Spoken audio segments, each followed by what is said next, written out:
Bonjour. Après avoir vu la systémique statique, nous allons nous pencher sur l'accélération qu'a pris la systémique au tout début des années 1970.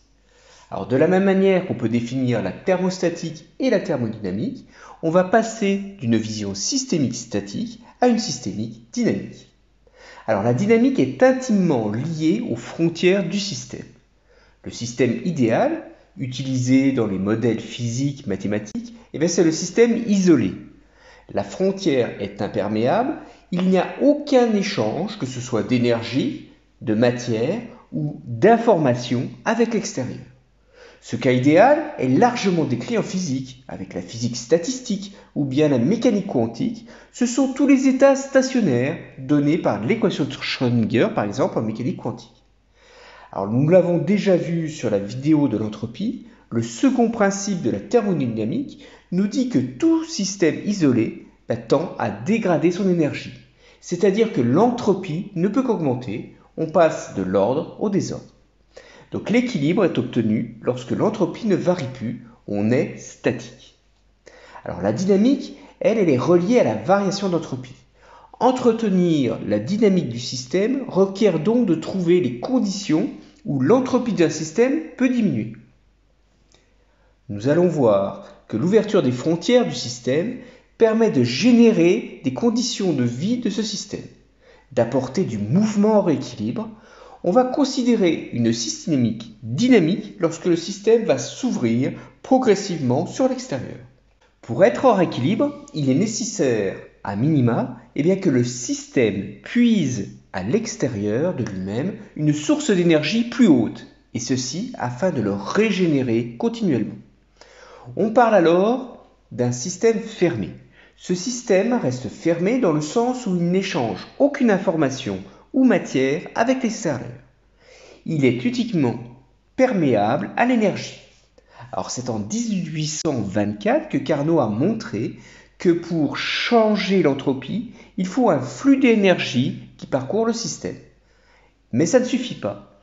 On sait que la chaleur circule du chaud au froid suivant un gradient thermique. L'extérieur s'ordonne avec le temps et donc l'entropie de l'extérieur va diminuer. Donc l'entropie globale ne pouvant qu'augmenter, nous sommes dans une condition où l'entropie du système diminue. Le système va alors produire un travail, on note ici W, qui va être positif. Vous avez ici la structure d'une machine motrice thermodynamique. Alors pour réduire l'entropie du système, il faut aller favoriser le transfert de chaleur du froid vers le chaud. Alors ce n'est pas possible naturellement sans que le système consomme du travail. Alors ce travail peut être donné par une pompe. Vous reconnaissez ici le principe d'une pompe à chaleur. C'est la structure d'une machine dynamo-thermique. Donc le système est fermé, il prend de la chaleur, Q1 est positif, c'est une recette, à une source froide qui typiquement peut être la température d'un lac ou du sol. Et le système donne de la chaleur, Q2, donc vous voyez Q2 est négatif, c'est une perte, à une source qui va devenir chaude, T chaud, qui va pouvoir être la maison que vous voulez chauffer. Donc la quantité de chaleur Q1 est en général gratuite, donc ça permet de chauffer à partir d'un travail mécanique une maison. Donc je vous donne ici la formule qui vous donne la variation d'entropie du système fermé. Alors on peut être encore plus ouvert et permettre aussi un flux de matière, autoriser des variations de volume, laisser circuler les informations. On dira dans ce cas que le système est ouvert. Alors on peut reprendre l'idée de la chaudière que nous avions introduite dans la vidéo sur la systémique statique. Ça permet d'illustrer le principe du système ouvert. Il est clair qu'il faut nourrir la chaudière avec de la matière et de l'énergie. Typiquement du bois, du gaz, de l'électricité, ça c'est pour un ajout de matière. On peut aussi fournir une information, typiquement c'est la valeur du thermostat, la valeur de température de consigne. Le fait que le système soit ouvert, on ne peut plus raisonner et analyser les éléments de manière séparée et les considérer comme étant statiques et cloisonnés. Donc vous voyez qu'on parle ici alors de dynamique des systèmes. On attribue la paternité de la dynamique des systèmes à un ingénieur en électricité, J. Forrester, dans les années 1950. Il essaye, grâce aux premiers ordinateurs du MIT, de simuler les interactions entre les organisations. Il montre alors qu'un système ouvert peut s'auto-organiser. Autrement dit, ce système est capable en fait d'exister par lui-même, de fonctionner par lui-même, mais aussi d'évoluer. Et donc forcément, vous voyez que l'auto-organisation va jouer un rôle important. Il s'est rendu célèbre pour avoir simulé la dynamique des cycles industriels, mais aussi celui des villes. Il montre alors qu'une amélioration à court terme d'une condition peut engendrer un effet opposé à long terme. Alors il s'intéressa aussi à la dynamique du monde. Et ses conclusions, en 1970, ont été présentées au Club de Rome et elles vont être au départ décriées par des économistes, y compris des prix Nobel. Mais 50 ans plus tard, ces simulations, des prédictions, lui donnent raison. La dynamique des systèmes est à l'origine en fait de la prise de conscience écologique et du développement durable, en alertant sur les risques d'une croissance infinie dans un monde fini. Ceci n'est qu'un mirage. Cette ouverture vers l'extérieur va toucher tous les champs du savoir, que ce soit en philo, en politique, en écologie, en biologie, en chimie, en physique. On va essayer partout de comprendre ce qu'on appelle les transformations. Alors, regardons là en philosophie. Jacques Derrida vise à déconstruire la pensée basée sur la logique. Dès 1967, Derrida va remettre en cause le contour de la définition des mots. Quelles sont les frontières des mots? Où s'arrête désormais le vrai? Où commence le faux? Vous voyez que les frontières ne sont plus définies. Son questionnement se pose au départ sur la communication. Quels sont les liens entre l'oral et l'écrit? Et puis, il a élargi le domaine de son questionnement. Il s'est attaqué à toutes les oppositions philosophiques traditionnelles, entre la présence et l'absence. Où est la frontière entre le dedans et le dehors? Les vivants et les spectres, la justice et le droit, l'économie et le don. On critique à cette époque aussi le structuralisme, qui semble devenu trop réducteur en voulant tout mettre dans des cases. Vous voyez ces cases comme des boîtes noires. Donc le constructivisme ressurgit, c'est-à-dire l'action. Le mouvement de ces cases doit être pris en compte. Et c'est Pierre Bourdieu qui vise à réconcilier ces deux courants de pensée. Il parle de structuralisme constructiviste. Son livre, La Distinction, publié en 1978, est un des ouvrages incontournables à l'international des sciences humaines. Jusqu'alors, on classait la société suivant l'axe ascendant. Ici, vous avez les classes populaires, les classes moyennes, les classes supérieures. C'est ce que disait Marx. Bourdieu va opérer d'autres distinctions. La société peut aussi se distinguer suivant deux axes horizontaux, l'économie et la culture. Ceci définit ainsi des champs. Il y a des luttes d'influence entre les classes, mais il distingue aussi des dominants et des dominés à l'intérieur même de chaque classe. À l'époque, le pouvoir était au parti de droite. C'est le monde économique qui est alors dominant sur les aspects culturels. Alors le combat de Bourdieu est de mener à une libération réelle des dominés et des minorités. Alors les alternances politiques en France depuis 1980 montrent tout l'aspect dynamique du système social. Les dominants et les dominés peuvent alterner et donner plusieurs paysages politiques. Ces nouveaux paysages peuvent s'appeler une nouvelle configuration, une nouvelle conformation, une variante. Tout ça, ce sont des synonymes. Et l'opération pour changer de structure, c'est ce qu'on nomme la transformation. Cette transformation désigne les variations de la structure définies au départ. Cette transformation va être induite sous l'effet de l'environnement, par permutation dans le temps ou dans l'espace. La dynamique entraîne un déploiement d'une multitude de versions différentes. Alors ce n'est pas la répétition à l'identique, mais on retrouve des invariants, des similitudes. On parle, pour ces groupes de conformation, de redondance. C'est bien le fait de ne plus considérer de frontières entre les systèmes qui induit une dynamique. Alors, un autre exemple pour appuyer cette idée, en 1978, le prix Nobel d'économie est donné à Herbert Simon. Alors, il dénonce le clivage entre, d'un côté, les sciences dites fondamentales qui concernent la nature, c'est-à-dire une analyse en éléments simples idéaux, et puis de l'autre côté, ce sont les sciences appliquées qui concernent des systèmes artificiels concevables et donc toutes les observations concrètes. Alors pour Simon, il ne peut y avoir de dichotomie entre raison et réalisation. Et c'est là encore une prise de conscience de la complexité du système.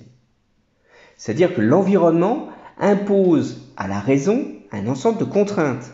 Les systèmes sont à des frontières qui sont floues, et ces systèmes vont induire des incertitudes et forcément un manque d'informations, des inconnus.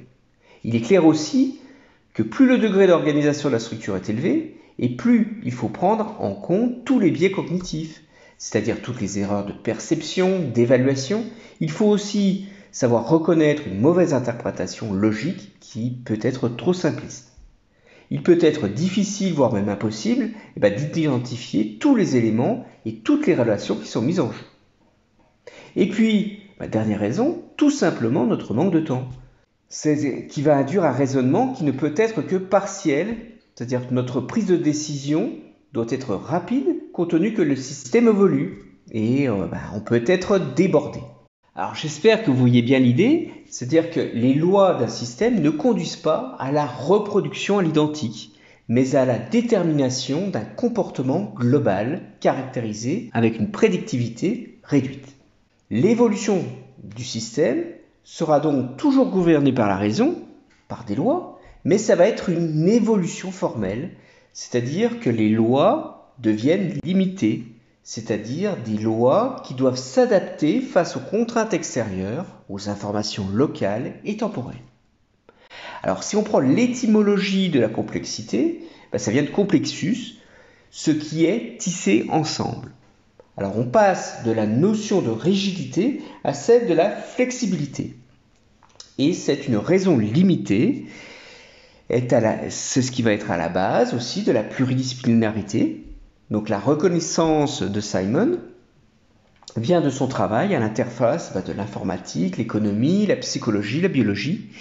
Il est l'un des précurseurs de l'intelligence artificielle et des logiciels de prise de décision. Alors dans la même lignée, vous avez Michel Serres qui fait partie de ceux qui pensent qu'il faut rapprocher les sciences et la philosophie. Seul un savoir global permettra à l'homme de reconsidérer sa place au sein de l'univers et de se réconcilier avec la nature. C'est ça sa pensée. Et il milite pour que le droit ne soit pas réservé uniquement à l'espèce humaine, mais il veut un droit aussi pour la nature, une éthique pour la technologie artificielle. Alors la complexité en philosophie va être aussi portée par Edgar Morin. La compréhension du monde relève du mouvement. Elle relève de l'action, elle relève de l'interaction, de la transaction, de la rétroaction. Morin reprend ici l'idée de la récursivité, c'est-à-dire la causalité circulaire, qui a été si bien exprimée par le dessin d'Escher en 1948, où il dessine ses mains se dessinant. Donc Morin essaye dans son œuvre de développer une méthode pour associer à la fois des analyses statiques et dynamiques. Autrement dit, des analyses synchroniques aussi bien que diachroniques. Il avance l'idée de caractériser des états plus que des êtres. Son analyse systémique, dynamique, devient donc une démarche pour, je le cite, naviguer entre les îlots de certitude sur une mer de complexité. Cela devient un outil pour naviguer sur l'inconnu et le hasard. Alors la complexité en biologie va être explicitée par Ludwig von Bertalanffy. Son livre célèbre, La théorie générale des systèmes, publié en 1968, reste le livre de référence. Il généralise et décrit comment tout phénomène obéit à une logique de système, c'est-à-dire comme un ensemble complexe d'interactions.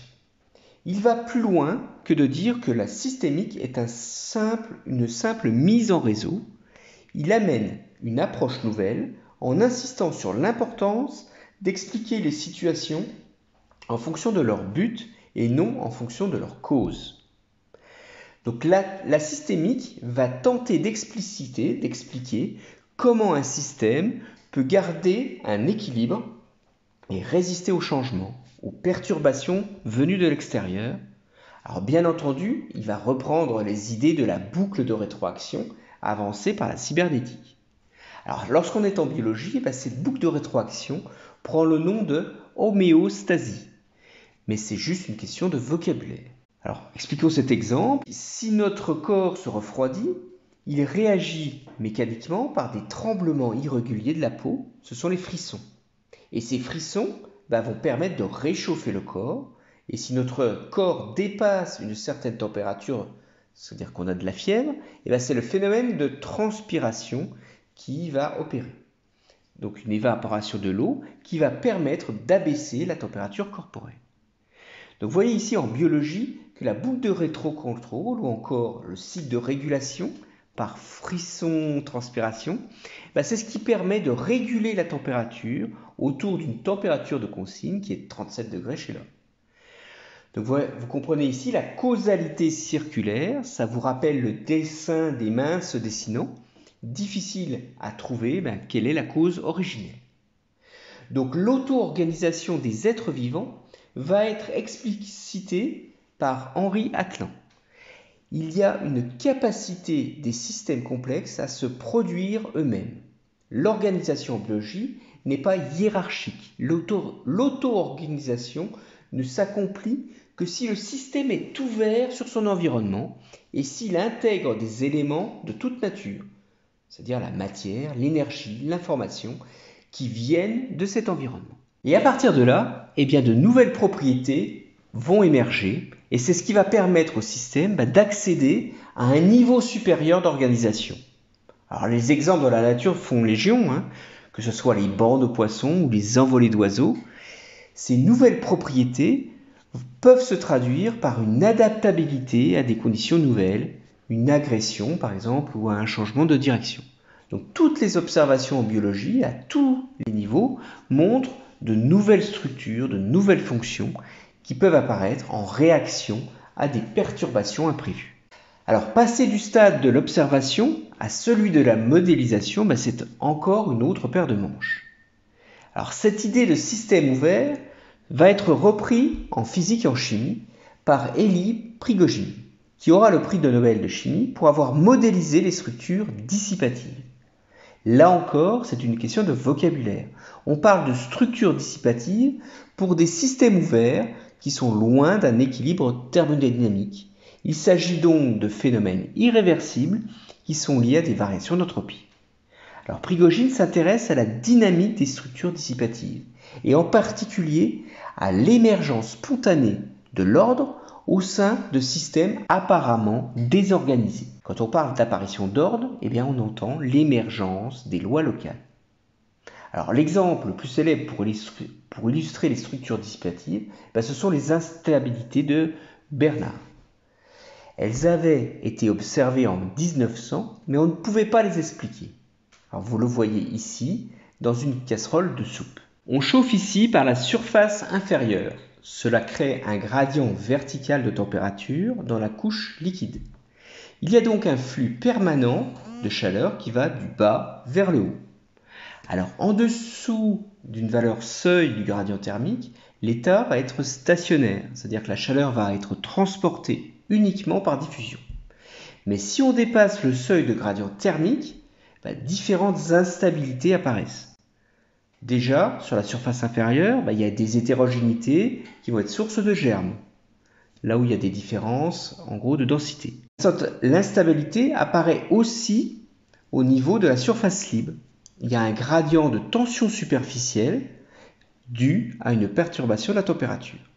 Donc la température locale à la surface libre va être supérieure à la température moyenne d'équilibre. Ça va engendrer un gradient de tension superficielle qui éjecte radialement le fluide de la région chauffée vers l'extérieur où la température est plus froide.